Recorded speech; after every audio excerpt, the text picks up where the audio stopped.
இந்த புற்றுநோய் விழிப்புணர்வு நிகழ்ச்சியில நம்ம வாய் புற்றுநோய் என்னன்னு பார்ப்போம். வாய் புற்றுநோய்ங்கிறது வாய் வந்து என்னென்னத்தை கொண்டிருக்குதுன்னா வாய்க்குழி, அதாவது உதட்டுல இருந்து 2 சொக்கு, நாக்கு, பின்னுக்கு தொண்டை அளவையும் கவர் பண்ணினதான் வாய்க்குழின்னு சொல்றது. இப்போ இதுல வந்து முக்கியமா ஆண்களுக்கு முதலாவது தரத்தில் இருக்குது வாய் புற்றுநோய். ஏன் அது வருகுதுன்னா மிக பிரதான காரணம் புகையிலேயே 2 வகையா புகைத்தல் மூலம் உட்கொள்ளப்படுது. அடுத்தது நேரடியா சாப்பிட்றது, மற்ற தூள் பாவிக்கிறது, அப்படி போகுது. அடுத்தது வெற்றிலைங்கக்குள்ள அதுல வந்து நம்ம 3 இதுகள் சேர்க்கிறோம். வெற்றிலை, அடுத்து பாக்கு, அது சுண்ணாம்பு, புகையிலையும் சேர்க்கிறோம். அதுல வந்து நாங்க நினைக்கிறது பாக்குல ஒன்றும் இல்லை. இப்ப கூட ரெண்டா போறது அதான் பாக்க வந்து சாப்பிடுறது. பெண்கள்லையும் இல்லை, பெண்கள் இருக்கு, ஆண்களை விட குறையாது. பெண்கள் என்ன செய்யறேன்னா அந்த பேபி கிடைக்க இதாகிற நேரம் இந்த மசக்க டைம்ல பாக்க சாப்பிடுறது. அந்த பாக்கும் மிக பிரதான காரணம் பாக்கு, அடுத்தது சுண்ணாம்பு, அடுத்தது புகையில. இந்த 3ஐயும் சாப்பிட்டு அந்த ஒரு உருண்டையாக்கி என்ன செய்வாங்க, சிலர் வச்சுக்கொள்வாங்க. சொக்குல அப்படியே தொடர்ந்து கொஞ்ச நேரத்துக்கு வச்சுக்கிட்டு அதால கூட பாதிப்பு வர்றது. அடுத்தது பார்த்தோம்னு சொன்னா மது அருந்துறாக்கள் என்ன செய்வாங்க, மதுவை மந்திட்டு கூட உரைப்பான சாப்பாடு சாப்பிடுவாங்க, ஸ்பைசி ஃபுட்னு சொல்ல. அதுவும் ஒரு காரணம். அந்தையும் சாப்பிட்டுட்டு மதுவை மந்திட்டு சிகரெட்டையும் குடிப்பாங்க. அதால அவங்களுக்கு கூட வாய்ப்புற்றுநோய் வர வீதம் கூட. அடுத்தது வந்து இரிட்டேஷன் ஏற்படுத்துற இதுகள் நம்மட வாய்க்குள்ள இருக்கிறது. இரிட்டேஷன் எல்லாம் தொடர்ந்து ஒரு அதாவது என்ன சொல்ல உராய்வு வாரது. அது நாங்க கவனிக்கிற இல்ல. அது வந்து பிரதானமாவது இல்ஃபிட்டிங் டென்ச்சர்ன்னு சொல்லுவோம். இல்ஃபிட்டிங் டென்ச்சர்ண்டா அந்த பல்லு கட்டுற பல்லு இருக்கு தானே, செயற்கை பல்லுகள் வந்து ஒழுங்கா ஃபிட் பண்ணப்படாம இருக்கும். சிலர் பார்த்திருப்பீங்க, கதைக்கக்குள்ள கலரும், சாப்பிடக்குள்ள கலரும். அது வந்து செய்யக்குள்ளே ஒழுங்கா இல்லாதது ஒரு காரணம். மற்றது கொஞ்சம் காலம் போகக்குள்ளேயும் அந்த டென்ச்சர் வந்து லூஸ் ஆகுறது, அதால வரும். அடுத்தது அந்த ஷார்ப் எட்ஜ் இருக்கிறது பற்கள்ல, அந்த ப்ரஷ் பண்றதாலையும் அந்த ஷார்ப் எட்ஜ் வரும். மற்றது சூத்த பற்கள் அதாலையும் வரும். அடுத்தது வந்து இந்த வயசு போகக்குள்ளையும் தேஞ்சும் வரும்.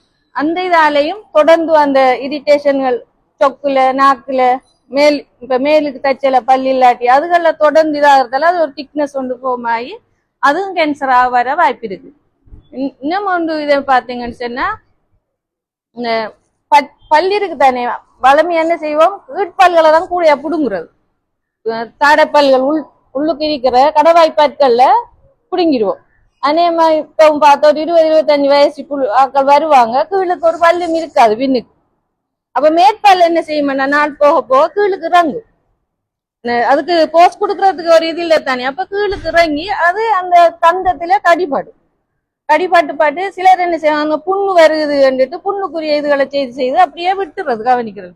எங்கள்கிட்ட வந்து காட்டினாலும் நாங்க சொல்ற இப்ப இது வந்துதான் காரணம், இந்த பல்ல புடுங்குங்கன்னா அது பல்லில் ஒன்றும் இல்லையா டாக்டர், பல்லு நல்லா தானே இருக்கமாங்க, நல்ல பல்லு தான் கீழுக்கு இறங்கினா அது என்ன செய்யும், அதுல தொடர்ந்து தட்டிக்கு இருக்கும். அதால ஒரு காரணம். அதுக்கு என்ன செய்யணும், பல்லு புடிங்கிற உடனே பல்ல கட்டி அந்த இடைவெளியே இல்லாம ஆக்கணும். அதுவும் செய்யற இல்ல. அடுத்தது வந்து இந்த காரணங்களால மெயினா வருது. இந்த வாய்ப்புற்றுநோய் வந்து மற்ற புற்றுநோய்களை விட ஏர்லியா நம்ம கண்டுபிடிக்கலாம். ஏன்னா நம்மட பார்வைக்கு தெரியும், புண்ணு இருந்தாலும் விளங்கும், ஏதாவது ஒரு மாற்றம் இருந்தா நம்மட பார்வைக்கு தெரியும். அப்ப அது என்ன செய்யணும்னு சொன்னா நாங்க ஒவ்வொரு சுய பரிசோதனை செய்து கொள்ளணும். ஒரு மந்த்துக்கு ஒருக்கா, ஒரு மாசத்துக்கு ஒருக்காவது சுய பரிசோதனை செய்யணும். நம்மட உதட்டை பார்க்கணும், அடுத்தது சொக்க பார்க்கணும், நாக்கு, அந்த இதுகளை பார்க்கணும். பார்த்த உடனே விளங்கும். சில நேரம் இந்த ஒயிட் பெட்ச்ன்னு சொல்லுவாங்க, வெள்ளை மாதிரி ஒரு படலம் இருக்கிறது சொக்குல, நாக்குல, உதட்டுக்கு கீழே நாக்கை உயர்த்தி அப்படி பார்க்கணும். பார்த்து ஏதாவது ஒரு ஒயிட் பேட்ச் இல்லாட்டி ஒரு சுவத்த ரெட் பேட்ச் அப்படி ஒன்று இருந்தா கட்டாயம் கொண்டு காட்டணும். இதுகள் வந்து நோவை தராது, வலிய தராது. நாம வந்து வலி வந்த மட்டும்தானே வைத்தியத்தை தேடுறோம், ஆனா இதுகள் வலிக்காது, ஆனா இருக்கும். அப்ப நாங்க என்ன செய்யணும், கட்டாயம் ஒவ்வொரு மாசத்துக்கு ஒருக்கா நம்மட வாயை கண்ணாடிக்கு முன்னுக்கு நின்று வடிவா பார்க்கணும். அடுத்தது வந்து இந்த நாக்கோட மூவ்மெண்ட் இருக்கு தானே, அது குறையும் சிலருக்கு. இந்த நாக்கு கீழே எல்லாம் இந்த புண் வந்தா விளங்குற இல்ல. அது பெயின் இல்ல. ஆரம்பத்துல வந்து நோவு இருக்காது அல்சர் புண்ணுக்கு. அப்ப அப்படி இருந்தா உடனே கொண்டு காட்டணும். மற்றது 2 கிழமைக்கு மேல ஆறாத புண், பழமையான புண் வரும் வாயில, அது 1 கிழமையால ஆறிடும். குளிசையை போட்டா சரி, மருந்தை வச்சு அப்படி ஆறிடும். ஆறி வாரதுக்கு பிரச்சனை இல்லை. ஆறாம 2 கிழமைக்கு மேற்பட்ட புண் இருந்தா உடனே வைத்தியத்தை நீங்க கொண்டு காட்டணும். இப்படி இல்லாட்டி இப்படி பற்கள் இது பண்ணப்பட்டிருந்தா இப்படி ஏதாவது. அடுத்தது வாய் திறக்கக்குள்ள நம்மள அந்த 3 விரலும் செங்குத்தாக போற அளவுக்கு வாய் திறக்கப்படணும்.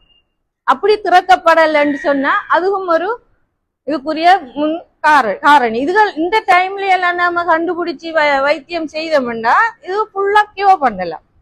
வாய் புற்றுநோய் வந்து முற்றாக குணப்படுத்தலாம், ஏர்லியா கண்டுபிடிச்சோம். இப்ப அடுத்தது வந்து இந்த பாக்கு சப்புறத்தால வந்து இந்த சொக்கெல்லாம் ஃபைபர்ஸ் மாதிரி வந்துடும். வந்த உடனே தான் அவங்களுக்கு அந்த வாய் திறக்கலாமா. மற்றது எரிச்சல், அந்த எரிவுன்னு சொல்லுவோம், பத்துதுன்னு சொல்றோம். ஸ்பைசிஸ் ஃபுட் அப்படியெல்லாம் வாய் பத்துது. நாக்கு வந்து அப்ப அவங்களை பார்த்தோம்னா நாக்கு வந்து ஷைனிங்கா இருக்கும்.